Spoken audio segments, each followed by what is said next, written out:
এই বাঘ আর বিড়াল মামা ভাগ্নে তারা একসাথে থাকে। তারা জঙ্গল থেকে একটি হাঁস শিকার করে নিয়ে বাসায় চলে আসে। তারপর তারা সেই হাঁসটিকে বাসায় নিয়ে এসে গোসল করায়। তারপর সেই হাঁসটিকে খাবার খাওয়ায়, পানি খাওয়ায়। তারপর এই মামা ভাগ্নে মিলে রান্না করার জন্য সব কিছু সরঞ্জাম গুছায়।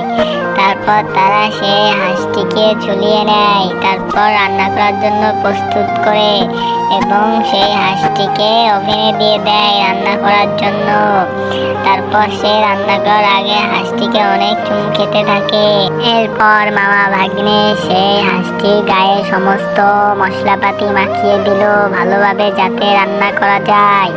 তারপর সে ফ্যান দিয়ে সেই মশলাপাতিগুলো শুকিয়ে নিয়ে ওভেনে দিয়ে দিল।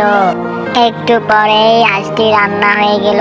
তারপর তারা মাংসকে অনেক টুকরো করে কেটে নিল। সেগুলো দেখতে অনেক সুন্দর লাগছিল। তারপর সেই মামা ভাগ্নে মিলে সেই জব্বর একটা খাওয়া দিল। তারপর খেয়ে দিয়ে তারা ঘুমিয়ে পড়লো। তারপর পরের দিন ঘুম থেকে উঠে বিরাস করতে লাগলো। তারপর বিরাস করে তারা গোসলে চলে গেল। তারপর বাথরুমে গিয়ে গোসল করলো এবং সমস্ত ঘর পরিষ্কার করতে লাগলো। এভাবেই চলতে মামা ভাগ্নের জীবন। তারা এই নিরিবিলি পরিবেশে অনেক সুখে শান্তিতে তারা দুজন একসাথে থাকতে লাগলো।